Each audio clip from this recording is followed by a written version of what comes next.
Hello Nigerians, hello Nigerians, hello our fans and those who like to interrogate us, hello members of the Facebook community and the international community. It's Facebook Live again today, and we have a different kettle of fish that we're going to be trying to manage today. I have with me on Facebook Live today Hassan and Dofa. Hassan is a thief young man from Benue. He's barely 19.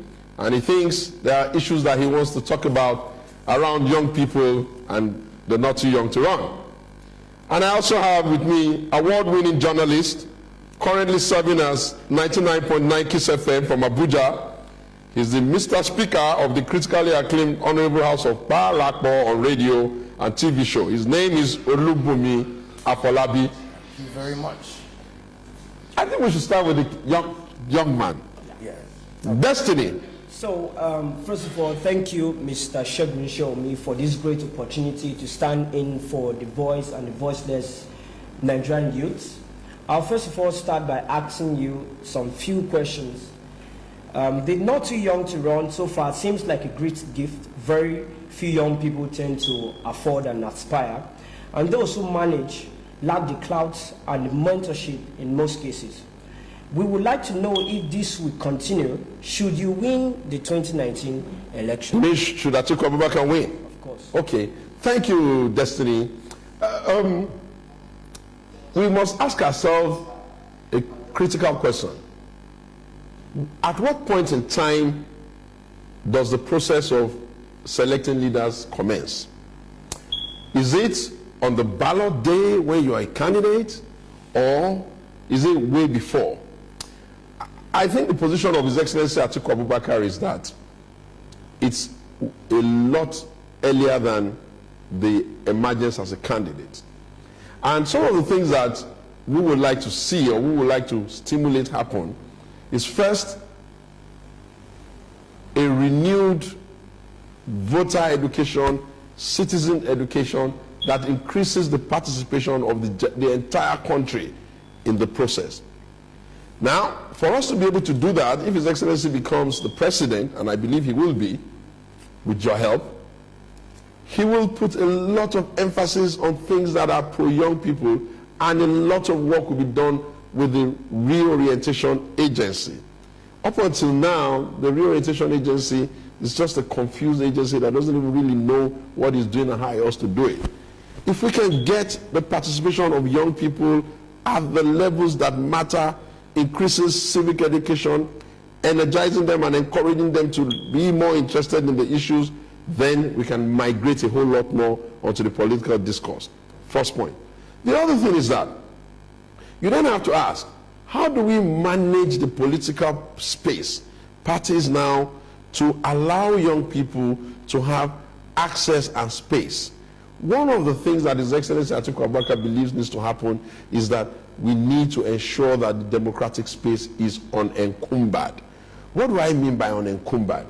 The ways political parties are structured must be so clear and must be so transparent that everybody must know how to join, how to become a member, what their obligations are as members, and they must feel that being members of a political party includes and increases their voices to be heard when the critical decisions around the party can be. For instance, young people can drive policies within political parties. Young people can drive ideological bend within political parties. Young people can form alternative shadow government within political parties. Young people can bring their capacity and technology to help political parties to become better structured. And obviously, we then get to the real question of candidates. Age can never be the only prerequisite qualification to determine whether you're ready, prepared, and able to do an assignment. Yes, we have signed the Not Too Young to Be Wrong to Bill, and everybody's appreciative of it. His Excellency is appreciative of it. He's happy with it because he has worked with a lot of young people in his companies, and he knows what it means to tap on the energy source of young people and to give them the creative opportunity to be able to unleash. But you need to be competent. You need to have experience. You need to know the job. And for those reasons, His Excellency is of the opinion that we must now commence an expedited mentorship, succession planning. And it is part of the reason why His Excellency is saying to young people, back me here, I promise you it's one term, because the one term is more than enough to create 40% access for young people across board, to mentor you people, to solve some of the difficult problems that may be too hard for you to resolve right now, and to prepare the country for you by first ensuring that we create jobs and make job creation the central policy of the government, by ensuring that we figure out what kind of structure we can run, or how we tinker with the present structural arrangement that can unleash the potentials of all of the organs and the sections of the country, giving the states a lot more power to do a whole lot more, by ensuring that we bring the country to become more united and bring them to be one strong country that you can be proud of. Essentially also by ensuring that we look at the issue of how do we secure the lives of young people? How do we make sure that people can go to school without being scared of all of the dangers they are presently exposed to? How do we do that? How do we make sure that people are not just dying for things that are basically inexcusable and avoidable? These are some of the reasons why His Excellency thinks the median age in Nigeria today is about 18 years old. What it means in layman's terms is that the country has a larger population of young people than that of the older ones. So it means we have to solve some of this problem quickly. And you will have a man who is able to see and understand that Africa, Nigeria, must speedily give bigger space to his young people. We need to solve some of this problem. And those are some of the things he wants to do. Okay, now you've already, answered the first question I was going to ask, but I'll do like a rebound. Okay. All right, on the young people issue. Now, what are some of the things your candidate has done so far, all right, with the space he has at the moment for young people that would, A, first of all, give them that assurance that he's going to spend just one term, like you've said, mm-hmm. and B, also make sure that, I mean, it's just like you give someone 1,000 naira, and you've seen what the person has done with 1,000 naira. You would not have an issue. The person managed 1,000 naira to give the person 10,000 naira. Okay, I like that question from the perspective of young people. Yeah. Are you aware that the highest employer of labor in Nigeria is Atiku Abubakar for anyone that is politically exposed? Let me rephrase. Okay. Of all the people that are politically exposed, people that are playing active roles in politics, none of them can match or present evidence that he has created more jobs than Atiku.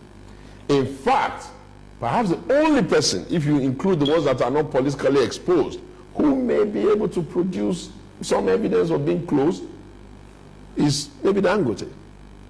Every other person in Nigeria has not taken job creation as serious. Now, when Atiku creates about 50 to close to 60,000 jobs directly, payroll, and close to 250, 300,000 indirectly, what that tells you is that the significant number of people that are captured in that bracket are young people. That's not the only thing he does. If you watch what Atiku does, what he has done, you will see that Atiku is very big on processes that are intellectually driven. And the energy that he draws to be able to do that is his belief in the potentials and the attributes and the exploits of Nigerian young people. He looks at them in the music industry, they're doing exploits. He looks at them in the movie industry, they're doing exploits. He looks at them in the, ICT industry, they're doing exploits. He looks at them in media, they are doing exploits. He looks at them in education, they are doing exploits. He looks at them in farming, they're doing exploits. He looks at them in all of the knowledge-based industries that the world is tapping on. They're doing exploit. He looks at them in other countries of the world where they are operating, and he finds out that our people are doing exploit. So Atiku understands that you must prepare the country for a mental shift which allows the country to draw in the energies of its young people and then provide the enabling environment, the mentorship, the guardians, the financial structure, the administrative structure, and then you unleash them back. And that's why, I'm not the one saying Atiku wants to do one term. Okay. His Excellency Atiku Abubakar, former Vice President, Federal Republic of Nigeria, he's not saying, I'll do one time just that. He's saying, bring me a legally watertight document. I will sign it publicly. Look, you know why? Because he understands that somehow leaders have betrayed people with their trust. And he understands that it's a lot difficult for Nigerians to believe. And therefore he's trying to tell them, I'm not telling you this because it's convenient. I'm telling you this because it fits into my overall plan of how I want Nigeria to go. Why do you think he's talking about restructuring? He's talking about restructuring because he sees a presidency beyond himself. He sees a Nigeria beyond him. He sees a country that answers to the cry and the agitation within the country for a more equitable and more sustainable federation. And he's not afraid to say it. So, for Atiku and for our candidate, we are very, very heavy on getting young people to do for Nigeria what younger people are doing in other climes. Those areas where you have young presidents. Now, what Nigerians must understand is that the framework of governance in those countries, the framework of social stabilization in those countries, the framework for housing in those countries, the framework for healthcare delivery in those countries, the framework for education in those countries, the framework for security in those countries have been long settled. Therefore, if a young man comes in there, he's not struggling with things that he has no idea of how to manage. And Atiku is saying, yes, nature will eliminate the old anyway, but there is a pressing danger of time to have in the office of the president a transformational leader that has a broad view of how these things can be done in a sustainable manner. And he has done it before. A good number of the young people that are playing big now, some of them have grown a bit matured now, were encouraged into the process of governance by Atiku when he was vice president, sitting on top of the Economic Council. You will have lots of players in the downstream sector of the oil and gas. It's down to Atiku. You will have lots of them even playing big roles in politics now. It's down to Atiku. You will have some of them playing in the financial sector, the banking reform, the pension reform that has created a lot of pension companies that are run by young people and not too young to run people. It's down to Atiku. If you come and look at the media sector, it's down to Atiku. If you look at the telecommunication sector and the potential it has given to young people to be able to create their agenda and market it to the entire world, the liberalization of the telecom sector is down to Atiku. So I'm not telling you about a candidate that I say, I will. I'm telling you about a candidate that will, has, can, able, determined to. Should I repeat? Will, can, has, able, determined to. He has done it before. He can do it again, and he will do it again. Look, when young people bought in this form, they told him without missing words that, Your Excellency, this is a covenant between us and you, that when you get to the villa, if you get to the villa, by the grace of God Almighty, when you become the president, you must sit on that chair every day, every night, remembering that there is a duty to make this country work. And that's why you see Atiku. He's not saying, I want to be president just like others. He's saying, I want to create jobs. I want to open up new opportunities. I want to get Nigerians united. I want to secure the country. It's very clear. He's saying, let us restructure. Let us come up with a sustainable framework that can unleash the potential of the North, that can unleash the potential of the South, that can unleash the potential of the Southwest, that can unleash the potentials of the South-South, that can unleash the potentials of the Southeast, that can unleash the potential of the North-Central, that can unleash the potential of the Northeast and of the Northwest, that can unleash the potential of the Nigerians even in diaspora. There is just so much we can do, but everything rises and falls on leadership. And it is only a leader that comprehends the issue that you can dare give the responsibility of helping you to bat it into existence. Thank you very much, sir. I am very much happy that you were a bit diversified in answering your questions, and then you went into my second question, but I would just like to be a bit specified. Our entertainment industry is dominated by young people, yet incoming artists find it really difficult to shine due to piracy and lack of funding. Does your candidate plan to impact such youth? Like myself, I'm a master of ceremony. So what is Excellency's take on that? Thank you. If you remember, until the Obasanjo Atiku presidency of 1999, nobody even called themselves a professional master of ceremony.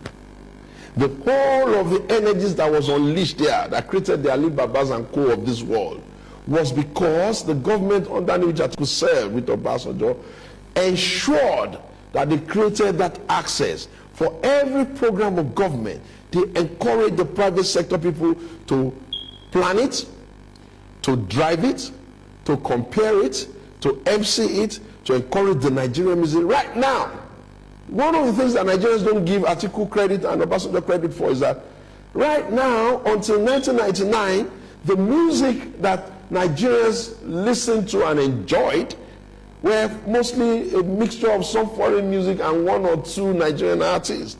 Right now, Nigeria, because of all of the effort in the private sector diversification energy of Atiku, is now dominating the world in terms of all of these genres.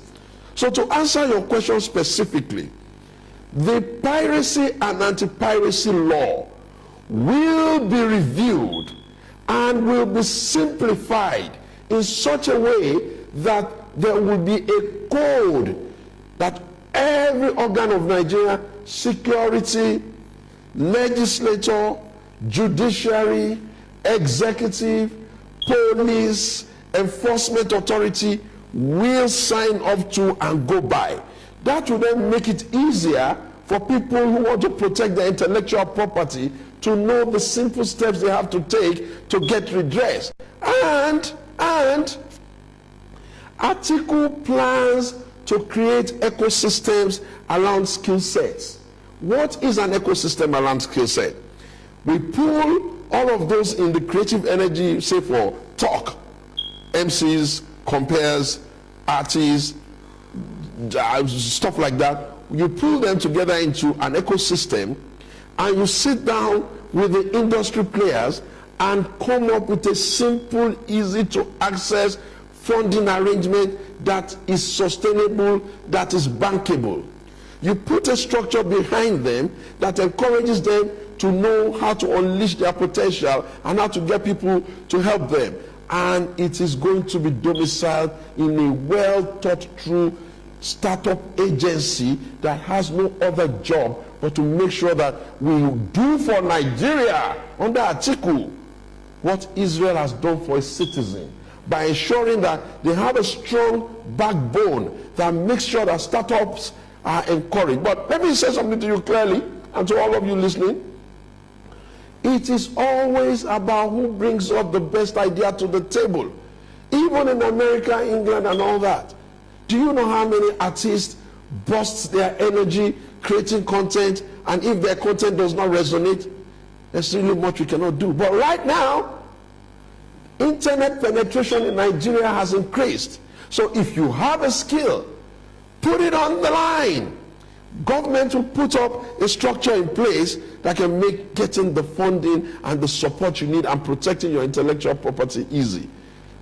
That's some of the things we'll do and a whole lot more. Okay, so let's go deeper. Okay, now, deep. Now, these are two questions in one. Okay. In school that you see a question that says 1A, 1B, 1BI, and all of that. So this one has two, it's two in one. Okay. What is your candidate's take on the fight against financial corruption and Do you think, when I say do you, of course, I'm talking about your candidate. Yes. Does your candidate think that Nigeria is currently fighting corruption? Okay, thank you. You see, most people in Nigeria, and with the greatest respect to your sensitivity, don't even know that all the organs by which you fight corruptions were incubated on the table of Atiku as vice president. ICPC was done during the Obasanjo Atiku administration. Yes. A framework that was done in such a way that still standing, still working. The best of them all, EFCC. That one was, the story behind EFCC is so inspiring. I need to tell it for a few minutes. Nigeria was declassified. Atiku needed to figure out how the banking and the private sector industries in Nigeria can compete and do business with the other parts of the world. And then there was a declassification issue based on advanced fee fraud and all of the trouble we have here. And they had to come up with something that can work. That's what created EFCC. That's how Atiku created EFCC. That's how you have EFCC. And the man that first ran it, Nuhu Ribadu, you may never have heard of him. That's also Atiku. He headhunted him, he looked for him, he heard about him, he got the Police Service Commission to look for him, he called him in, gave him the assignment and told him, go do what you want to do, what you know how to do best. That's why you have EFCC. That's not the best. What about your procurement acts? Nigerians, may God in his infinite mercy allow the scales of propaganda and misinformation and rumor drop off your eyes. Your procurement act, how did it come into existence? Before 1999 and immediately after they entered in 1999, it was discovered via a World Bank report that Nigeria had the most expensive bill for buying anything in the world in government. That means if a Nigerian government agency wanted to buy paper, it was paying more than anybody else in the world. Now, and they found out that it was like that on a lot of other items. So that didn't make sense. Now, it's one thing for you to become like a Rambo and start shouting everybody is corrupt and start shaming people and start just making a mess of everything and even demarketing the country. That's not what Atiku did.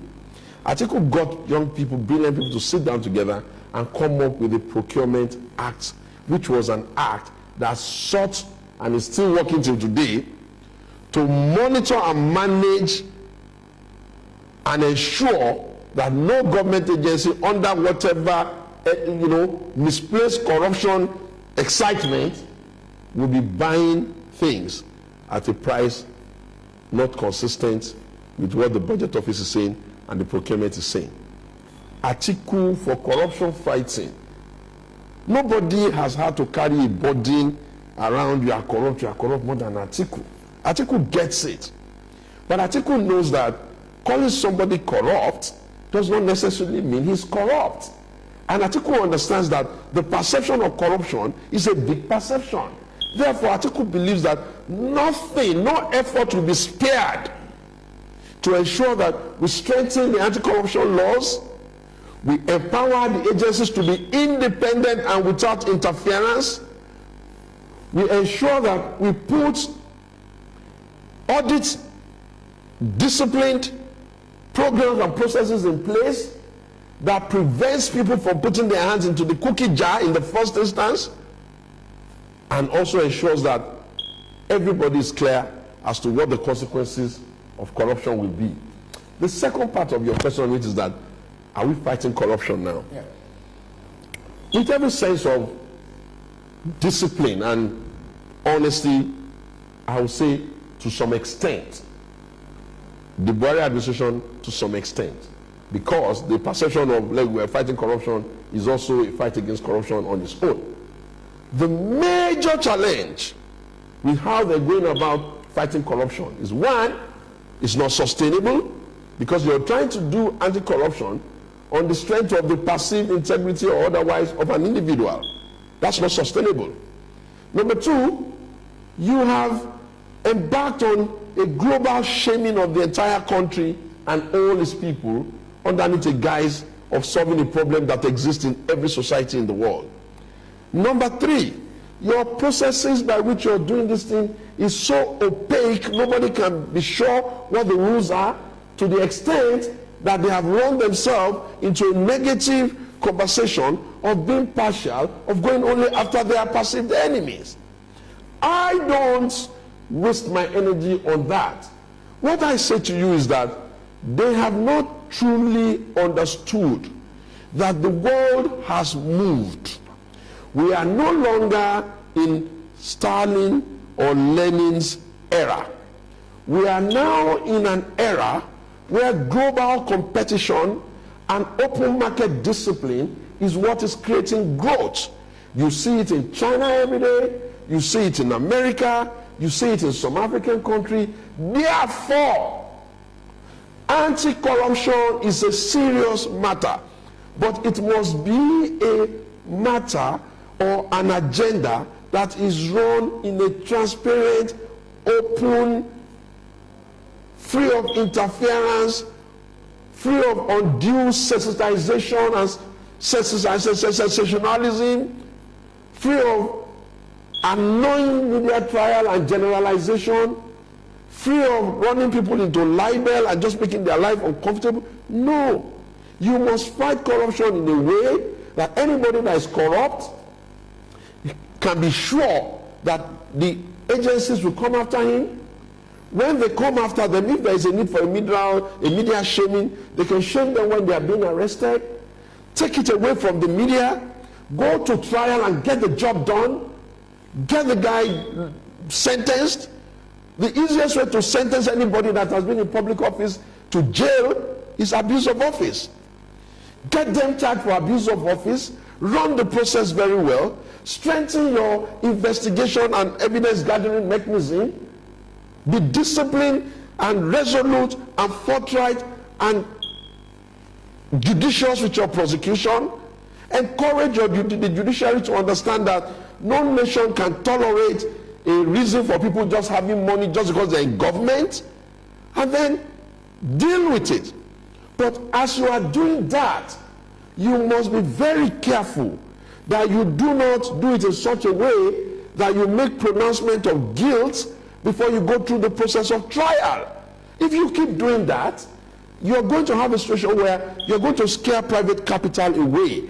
And if you scare private capital away, you're going to find out that the best effort of government is unable to create the value and the energy and the resources and the job that government needs. That's why you need somebody who has done business, who has created jobs, who have paid salary, who has gone into negotiation to bring companies, who have funded companies, who has run companies, who has struggled with manufacturing, who has done farming, who has created educational institutions to be in charge of the country, so that every aspect that you need to put your eyes on to make sure that one is not over tilting the other, or one is not causing a problem somewhere and you are not blindsided to it.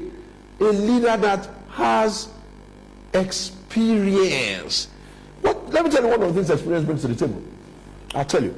One of the things that experience brings to the table for Atiku Abubakar is that he is able to quickly know what has been tried and what didn't work. So you don't need to be trying out this and you find out later on it didn't work and trying out. Nah! You need a lead. Nigeria is in a hurry. Africa is in a hurry.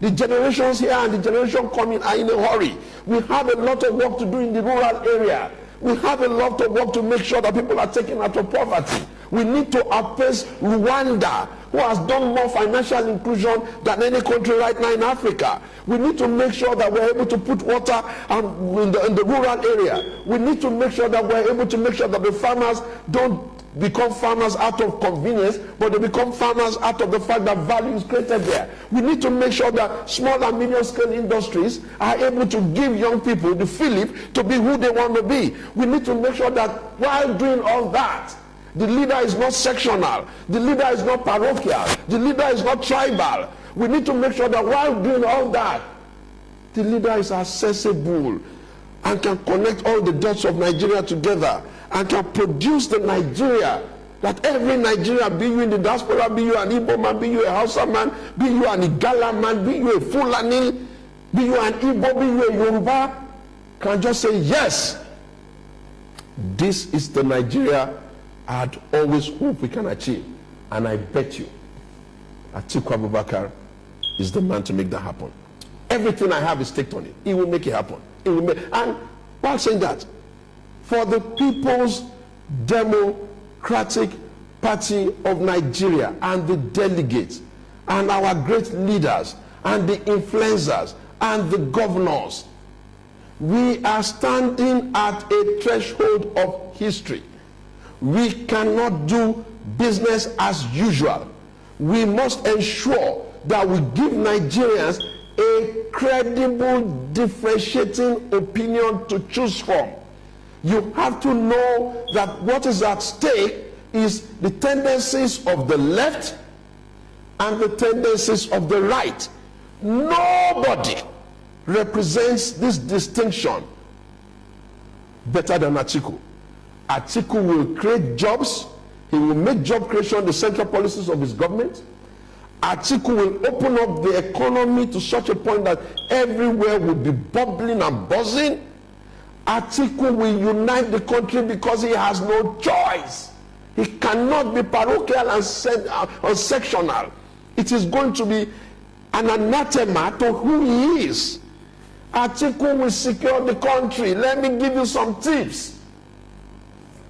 You are having problem in Nigeria today because the issues are cross-border issues. How do you get small arms and light arms into the country? How do you get immigrants and non-immigrants in the country? How do people come in and out of Nigeria? You need somebody who has experience of how the border runs to do that. You are having challenges with security today because you don't have a credible identification system for the people of Nigeria that links them to a recognized, verifiable address. Atiku will do that. You are having problem in the country today with security because you don't have a low Earth orbit satellite over the country that can be doing resolutions of less than a meter of video and imaging 24 hours managed in a security control room. Atiku will do that. You are having problems in the country today because you have not convinced yourself of the need to embrace multi-layer policing system that looks at community policing, state policing, and federal policing under a well-crafted restructuring agenda. Atiku will do that. Atiku will truly get Nigeria working again. I want to thank you for your time. Tell your friends, the young ones, preach the gospel. And I want to encourage you, encourage your friends, the journalists and the media to stick to the important issues. Leave out all these rumors and innuendos. Let's ask the question, who can get Nigeria working again? And I tell you, it is Atiku Abubakar, former president, former vice president, beg your pardon, I'm getting excited over myself, former vice president, Federal Republic of Nigeria, GCON, the Waziri of Adamawa, and hopefully aspirant for the People's Democratic Party of Nigeria. Thank you, and see you next week. Bye.